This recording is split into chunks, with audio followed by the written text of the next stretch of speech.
नमस्कार and welcome to defence show. Now देश की रक्षा के क्षेत्र से एक काफी अच्छी खबर निकल के आई है। दोस्तों डिस्कस करेंगे कि ये जो एयरक्राफ्ट है ये कहाँ काम आते हैं और इनको लेकर क्या खबर है, और बने रहिए वीडियो में। तो सबसे पहले आपको बता देना चाहूंगा कि ये जो एयरक्राफ्ट है दोस्तों, आई इन द स्काई, ये एक बहुत ही ज्यादा महत्वपूर्ण एयरक्राफ्ट होता है दुनिया की किसी भी मिलिट्री में, डिफेंस में भी और ऑफेंसिव यूज के लिए भी बहुत ज्यादा जरूरी है ये। इसका मतलब ये है कि आपको किसी पे हमला करना है तो भी ये बहुत जरूरी है, और अगर आपको किसी हमले से खुद को बचाना है, खुद की रक्षा करनी है, तो भी ये बहुत जरूरी है। और बेसिकली ये जो अवॉक्स या फिर AEWC है, ये एक तरह से हमारे रडार्स होते हैं चलती हवा में।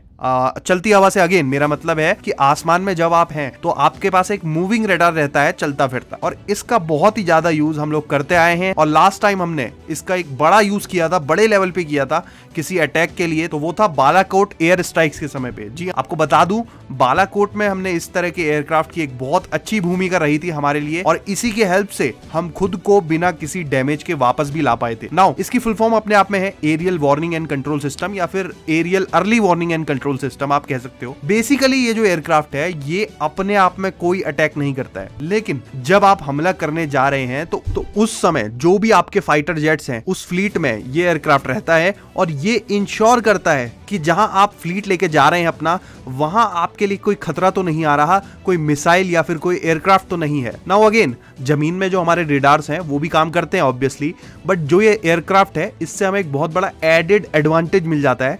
इससे हमारी रेंज भी बढ़ती ही है, और दूसरा हम इसको मूव भी कर सकते हैं, तो वो भी एक एडवांटेज रहता है। नाउ ऐसा नहीं है कि ये एयरक्राफ्ट अपने आप में कोई इक्विपमेंट होता है। बेसिकली कोई भी एयरक्राफ्ट को ले लिया जाता है, मिलिट्री ग्रेड के या फिर बिजनेस एयरक्राफ्ट, उसके ऊपर रडार माउंट कर दिया जाता है, और ऑब्वियसली इसमें कुछ मॉडिफिकेशंस करने होते हैं पूरे एयरक्राफ्ट में भी, ताकि वो एयरक्राफ्ट रडार के साथ अच्छे से फंक्शन करे। अब ये ऐसा नहीं है कि भारत कोई पहली बार ऐसा कर रहा है, दुनिया भर में इस तरह के एयरक्राफ्ट ऑलरेडी एग्जिस्ट करते हैं, सबके पास हैं। बट भारत ना इस मामले में ना सिर्फ चीन बल्कि पाकिस्तान जैसे देश से भी पीछे छूट गया था। जी हाँ दोस्तों, ये एक ऐसा सेक्टर है जिसमें हमें बहुत तेजी से काम करने की जरूरत है।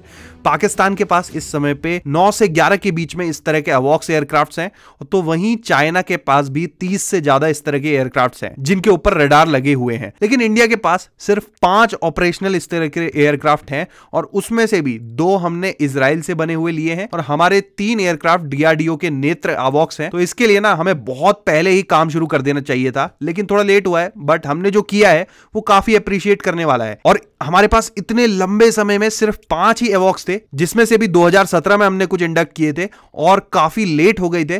तो वहीं खबर ये आ रही है कि अब टोटल 12 एडिशनल अवॉक्स और आने वाले हैं, और ये बेसिकली 6 के बैच में आएंगे, और इसमें 6 नेत्र अवॉक्स के मार्क 1 वाले वेरिएंट्स हैं, वहीं जो एडिशनल 6 हैं वो मार्क 2 के वेरिएंट में हमें मिलने वाले हैं। अब बेसिकली इनमें डिफरेंस क्या होता है मोटा मोटा, इनके रडार में ये जो है, इनकी जो सर्विलेंस कैपेसिटी है मार्क 1 में 240 डिग्रीज है, और मार्क 2 में ये ही 300 डिग्रीज के ऊपर रहेगी। तो इसका मतलब यह है कि मार्क 1 जो है, इससे आप 240 डिग्री के आसपास अपने रडार पे देख सकते हो, यानी कि कुछ एंगल जो है, कुछ एरिया है आपका रह जाता है, तो उसको और एडवांस करते हुए ना एक नेक्स्ट वेरिएंट इन्होंने बनाया मार्क 2 के नाम से, जो कि 300 डिग्री से ऊपर आपको सर्विलेंस देगा।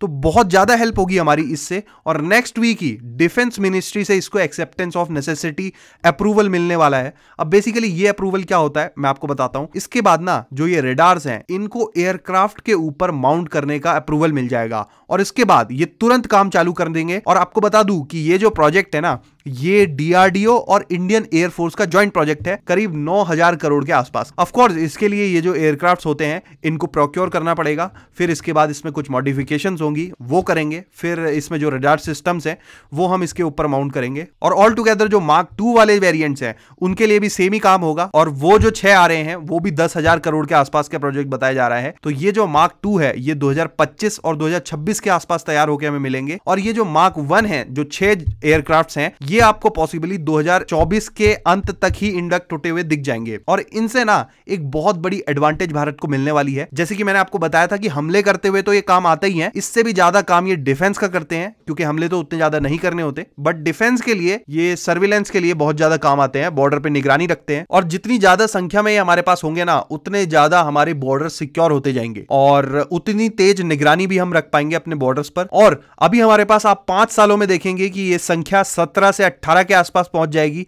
लेकिन मैं अभी भी कह रहा हूं कि भारत जैसे बड़े देश के लिए ना हमें इसके बाद भी ना कम से कम 10 और ऐसे एयरक्राफ्ट प्रोक्योर करने चाहिए 2030 तक। तो एक अच्छा खासा फिगर हमारा बन पाएगा, क्योंकि दूसरे देश भी यही कर रहे हैं और चीन और पाकिस्तान के भी नंबर लगातार बढ़ते जा रहे हैं। और अभी पिछले ही दिनों पाकिस्तान ने भी इस तरह के 2 और एयरक्राफ्ट यहां पर इंडक्ट किए थे। तो ऑल टुगेदर ना जब तक हम 12 एयरक्राफ्ट हमारे इंडक्ट करेंगे तब तक चीन भी 5 या 10 और ज्यादा बढ़ा चुका होगा और पाकिस्तान भी 2 या 3 तो कर ही लेगा, अगर उनके पास पैसा बचा तो।